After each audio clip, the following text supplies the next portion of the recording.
Chapter 2. The Perverse Implantation. A possible objection.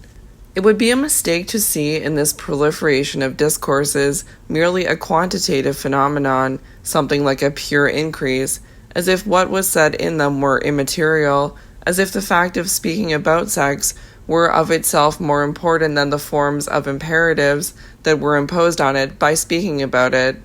For was this transformation of sex into discourse not governed by the endeavor to expel from reality the forms of sexuality that were not amenable to the strict economy of reproduction, to say no to unproductive activities, to banish casual pleasures, to reduce or exclude practices whose object was not procreation? Through the various discourses, legal sanctions against minor perversions were multiplied. Sexual irregularity was annexed to mental illness. From childhood to old age, a norm of sexual development was defined, and all the possible deviations were carefully described. Pedagogical controls and medical treatments were organized around the least fantasies. Moralists, but especially doctors, brandished the whole emphatic vocabulary of abomination. Were these anything more than means employed to absorb, for the benefit of a genitally centered sexuality, all the fruitless pleasures? All this garrulous attention which has us in a stew over sexuality, is it not motivated by one basic concern, to ensure population, to reproduce labor capacity, to perpetuate the form of social relations, in short, to constitute a sexuality that is economically useful and politically conservative? I still do not know whether this is the ultimate objective, but this much is certain. Reduction has not been the means employed for trying to achieve it. The 19th century, the 1800s, and our own have been rather the age of multiplication, a dispersion of sexualities, a strengthening of their disparate forms, a multiple implantation of perversions. Our epoch has initiated sexual heterogeneities. Up to the end of the 18th century, the end of the 1700s, three major explicit codes, apart from the customary regularities and constraints of opinion, governed sexual practices: canonical law, the Christian pastoral, and civil law. They determined, each in its own way, the division between licit and illicit.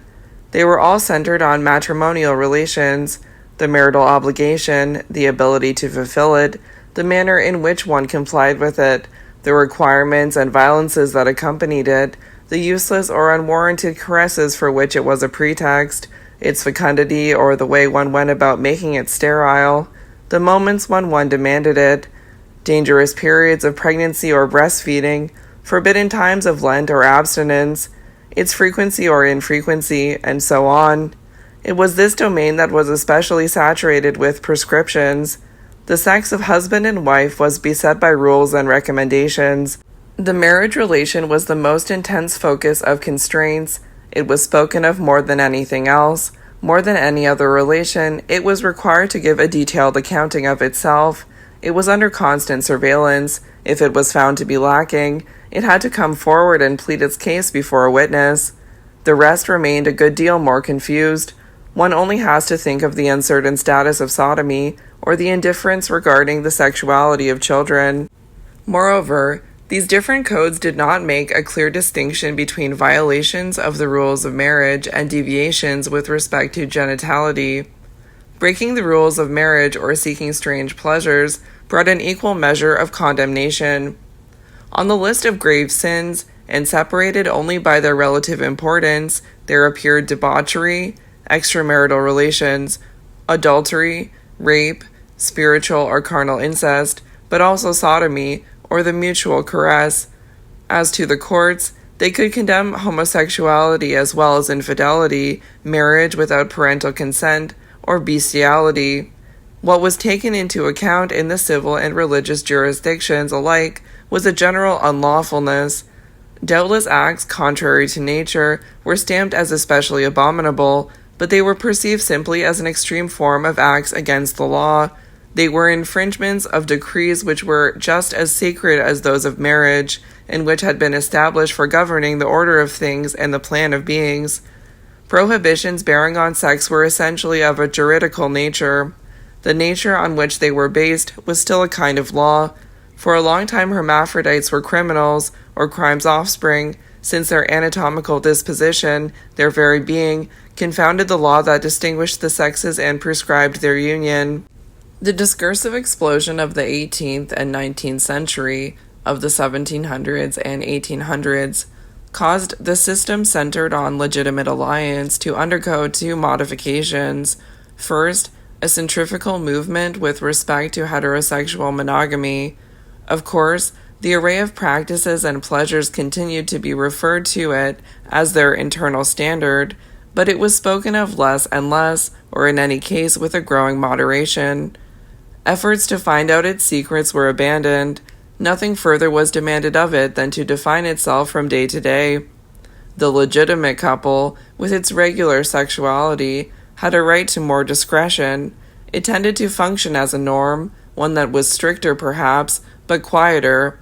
On the other hand, what came under scrutiny was the sexuality of children, madmen, and women, and criminals, the sensuality of those who did not like the opposite sex, reveries, obsessions, petty manias, or great transports of rage. It was time for all these figures, scarcely noticed in the past, to step forward and speak, to make the difficult confession of what they were.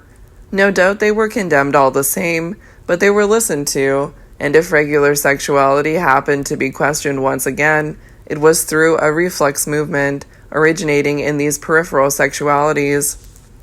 Whence the setting apart of the unnatural as a specific dimension in the field of sexuality. This kind of activity assumed an autonomy with regard to the other condemned forms, such as adultery or rape, and the latter were condemned less and less. To marry a close relative or practice sodomy, to seduce a nun or engage in sadism, to deceive one's wife or violate cadavers, became things that were essentially different. The area covered by the sixth commandment, "Thou shalt not commit adultery," began to fragment. Similarly, in the civil order, the confused category of debauchery, which for more than a century, for more than 100 years, had been one of the most frequent reasons for administrative confinement, came apart.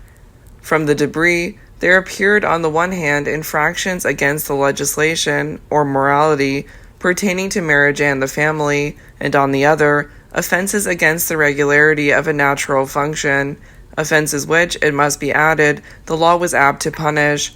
Here we have a likely reason, among others, for the prestige of Don Juan, the Libertine, which 3 centuries have not erased. Underneath the great violator of the rules of marriage, stealer of wives, seducer of virgins, the shame of families, and an insult to husbands and fathers, another personage can be glimpsed, the individual driven, in spite of himself, by the sober madness of sex.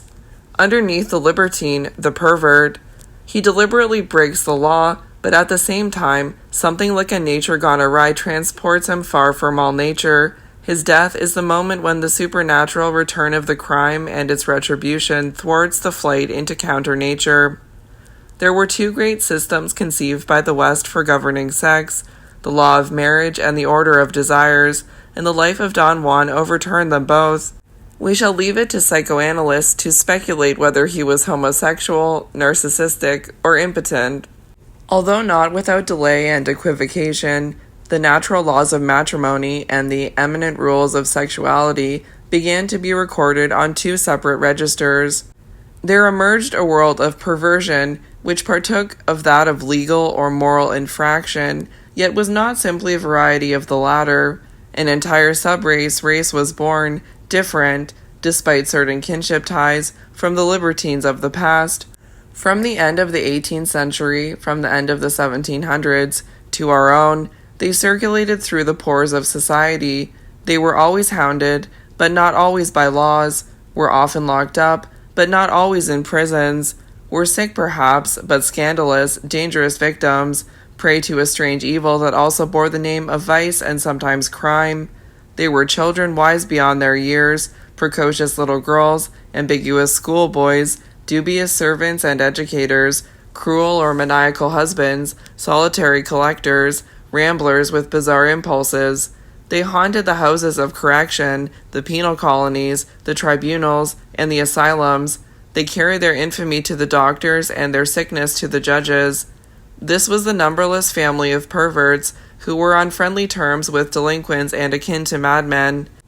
In the course of the 19th century, they successively bore the stamp of moral folly, genital neurosis, aberration of the genetic instinct, degenerescence, or physical imbalance. What does the appearance of all these peripheral sexualities signify? Is the fact that they could appear in broad daylight a sign that the code had become more lax? Or does the fact that they were given so much attention testify to a stricter regime and to its concern to bring them under close supervision? In terms of repression, things are unclear. There was permissiveness, if one bears in mind that the severity of the codes relating to sexual offenses diminished considerably in the 19th century, in the 1800s, and the law itself often deferred to medicine. But an additional ruse of severity, if one thinks of all the agencies of control and all the mechanisms of surveillance that were put into operation by pedagogy or therapeutics. It may be the case that the intervention of the Church in conjugal sexuality and its rejection of frauds against procreation had lost much of their insistence over the previous 200 years. But medicine made a forceful entry into the pleasures of the couple. It created an entire organic, functional, or mental pathology arising out of incomplete sexual practices. It carefully classified all forms of related pleasures. It incorporated them into the notions of development and instinctual disturbances, and it undertook to manage them. Perhaps the point to consider is not the level of indulgence or the quantity of repression, but the form of power that was exercised. When this whole thicket of disparate sexualities was labeled, as if to disentangle them from one another, was the object to exclude them from reality. It appears, in fact, that the function of the power exerted in this instance was not that of interdiction, and that it involved four operations quite different from simple prohibition. 1. Take the ancient prohibitions of consanguine marriages, as numerous and complex as they were, or the condemnation of adultery, with its inevitable frequency of occurrence, or, on the other hand, the recent controls through which, since the 19th century, the 1800s, the sexuality of children has been subordinated and their solitary habits interfered with. It is clear that we are not dealing with one and the same power mechanism, not only because in the one case it is a question of law and penalty, and in the other, medicine and regimentation, but also because the tactics employed is not the same. On the surface, what appears in both cases is an effort at elimination that was always destined to fail and always constrained to begin again. But the prohibition of incest attempted to reach its objective through an asymptotic decrease in the thing it condemned, whereas the control of infantile sexuality hoped to reach it through a simultaneous propagation of its own power and of the object on which it was brought to bear.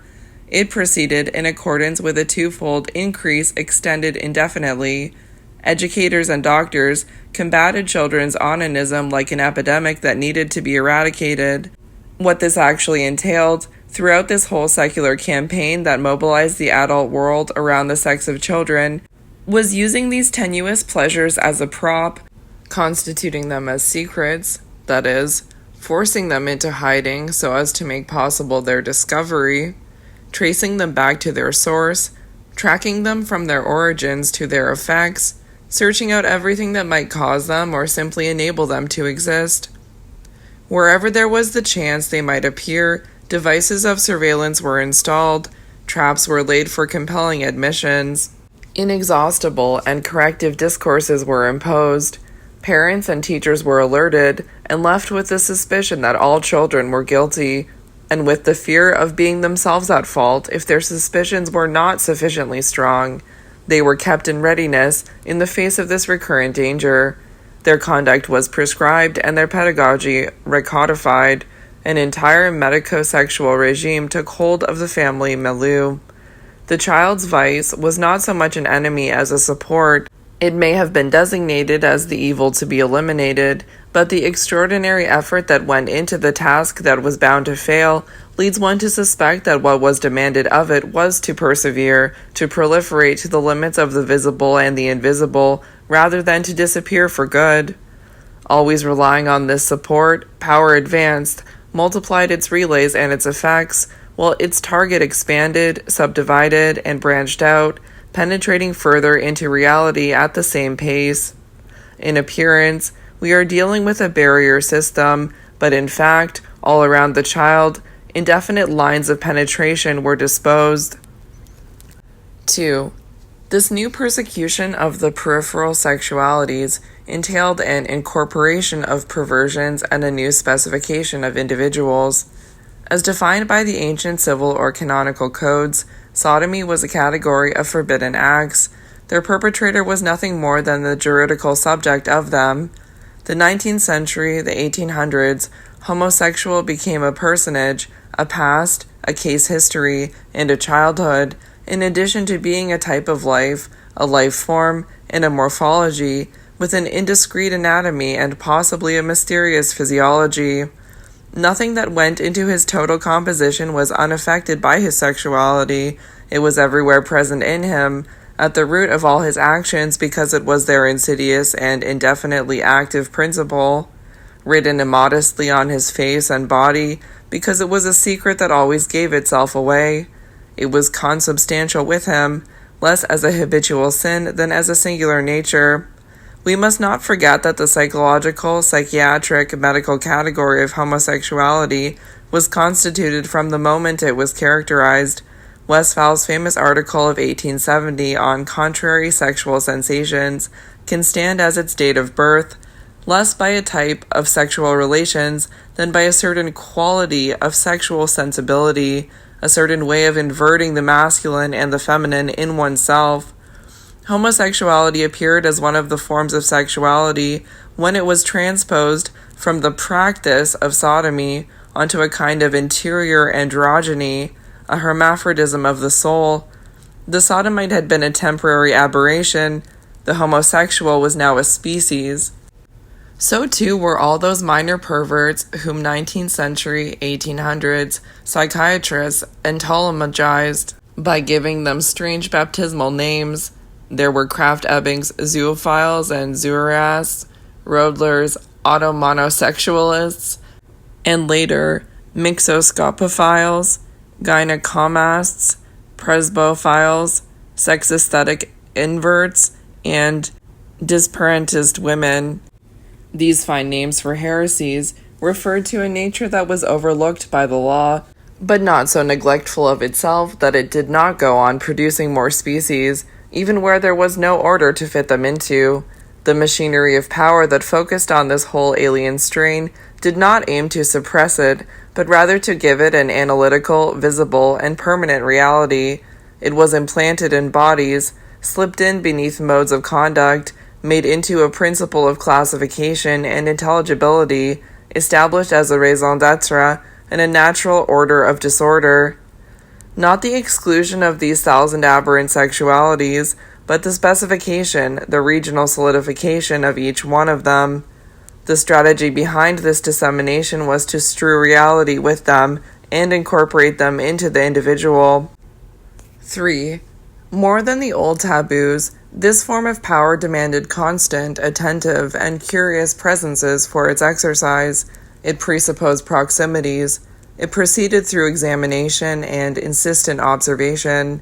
It required an exchange of discourses through questions that extorted admissions and confidences that went beyond the questions they were asked.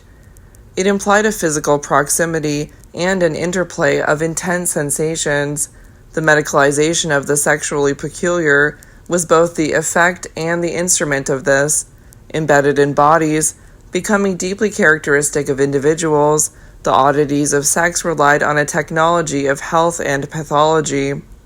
And conversely, since sexuality was a medical and a medicalizable object, one had to try and detect it, as a lesion, a dysfunction, or a symptom, in the depths of the organism, or on the surface of the skin, or among all the signs of behavior. The power which thus took charge of sexuality set about contacting bodies, caressing them with its eyes, intensifying areas, electrifying surfaces, dramatizing troubled moments. It wrapped the sexual body in its embrace. There was undoubtedly an increase in effectiveness and an extension of the domain controlled, but also a centralization of power and a gain of pleasure. This produced a twofold effect. An impetus was given to power through its very exercise. An emotion rewarded the overseeing control and carried it further. The intensity of the confession renewed the questioner's curiosity. The pleasure discovered fed back to the power that encircled it. But so many pressing questions singularized the pleasures felt by the one who had to reply. They were fixed by a gaze, isolated and animated by the attention they received.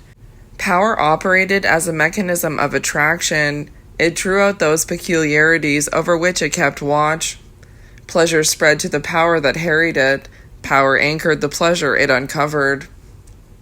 The medical examination, the psychiatric investigation, the pedagogical report, and family controls may have the overall and apparent objective of saying no to all wayward or unproductive sexualities, but the fact is that they function as mechanisms with a double impetus, pleasure and power. The pleasure that comes of exercising a power that questions, monitors, watches, spies, searches out, palpates, brings to light, and on the other hand, the pleasure that kindles at having to evade this power, flee from it, fool it, or travesty it. The power that lets itself be invaded by the pleasure it is pursuing, and opposite it, the power asserting itself in the pleasure of showing off, scandalizing, or resisting. Capture and seduction, confrontation and mutual reinforcement, parents and children, adults and adolescents, educator and students, doctors and patients, the psychiatrist with his hysteric and his perverts, all have played this game continually since the 19th century, since the 1800s. These attractions, these evasions, these circular incitements have traced around bodies and sexes, not boundaries not to be crossed, but perpetual spirals of power and pleasure.